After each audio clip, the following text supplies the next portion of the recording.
Assalamualaikum warahmatullahi wabarakatuh dan selamat sejahtera.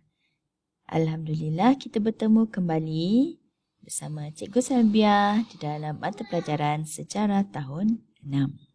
Apa khabar semua? Cikgu harap semua murid berada dalam keadaan sihat, selamat dan gembira di rumah masing-masing. Baiklah kita teruskan sesi kelas sejarah kita pada minggu ini. Pada minggu ini, kita akan mempelajari satu tajuk baru iaitu berkaitan dengan perayaan masyarakat Malaysia. Apakah objektifnya? Di akhir pengajaran nanti, murid akan dapat menyatakan perayaan utama masyarakat Malaysia dengan betul dan juga menyatakan tujuan sambutan perayaan di Malaysia. Baiklah, dah bersedia semua? Cikgu harap semua murid bersedia dengan buku teks masing-masing. Boleh rujuk pada muka surat. Muka surat berapa? Tajuk perayaan. Muka surat 117. Okey, baiklah cikgu mulakan. Apakah maksud perayaan? Tahukah kamu maksud perayaan? Okey, perayaan adalah satu aktiviti yang disambut bagi semua kaum ataupun masyarakat yang ada di Malaysia. Jadi, setiap kaum mempunyai perayaan masing-masing. Begitu juga dengan agama. Agama mempunyai beberapa perayaan yang berkait rapat dengan kepercayaan. Baiklah, kita teruskan ya. Kamu boleh rujuk pada muka surat 120. Okey, perayaan yang ada di Malaysia terdapat agak banyak memandangkan kaum ataupun etnik yang terdapat di Malaysia adalah pelbagai kaum dan setiap perayaan ini disambut dengan meriah dan gembira. Baiklah, jadi kita teruskan.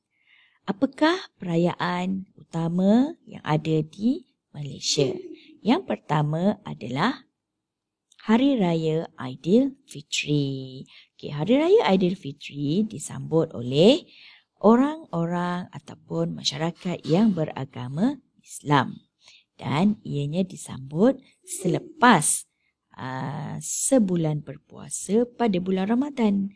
Dan pada bulan Syawal disambut Hari Raya Aidilfitri. Okay, baiklah, yang kedua adalah Tahun Baru Cina. Tahun Baru Cina disambut oleh masyarakat yang beragama Buddha. Yang ketiga adalah perayaan Deepavali. Deepavali pula disambut oleh masyarakat yang menganut agama Hindu. Okay, seterusnya, perayaan utama adalah Hari Krismas. Hari Krismas pula disambut oleh penganut yang beragama Kristian. Bagi Hari Gawai disambut oleh masyarakat yang berada di Sabah dan Sarawak. Dan yang terakhir adalah Tadau Keamatan, juga di Sabah dan Sarawak. Okey, baiklah. Jadi, terdapat 6 perayaan utama di Malaysia. Bolehkah kamu ingat ke-6 ini? Bagus. Baiklah kita teruskan kepada bahagian yang kedua, iaitu perayaan keagamaan dan juga kepercayaan. Sebagaimana yang kita tahu, terdapat berbagai agama dan kepercayaan di Malaysia.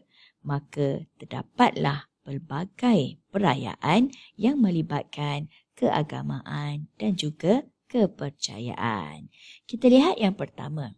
Yang pertama adalah bagi agama Islam, Hari Raya Aidiladha. Hari Raya Aidiladha ianya melibatkan aktiviti keagamaan iaitu aktiviti korban. Jadi, Hari Raya Aidiladha adalah perayaan keagamaan bagi orang-orang yang menganut agama Islam. Yang kedua, bagi penganut agama Kristian, Perayaan keagamaan mereka adalah hari Easter. Okey, seterusnya. Bagi penganut agama Hindu pula, mereka menyambut Thaipusam bagi perayaan keagamaan mereka. Kemudian, bagi penganut agama Buddha, perayaan keagamaan mereka adalah hari Wesak. Dan yang terakhir, bagi penganut agama Sikh, perayaan keagamaan mereka adalah Vaisakhi. Okey, baiklah, terdapat berapa perayaan keagamaan murid-murid? Bagus, terdapat 5 jenis perayaan keagamaan dan juga kepercayaan yang terdapat di Malaysia. Boleh cikgu sambung lagi? Okey, baiklah. Seterusnya adalah perayaan yang melibatkan aktiviti kebudayaan. Bagi masyarakat Cina, perayaan kebudayaan mereka adalah Cap Gomeh.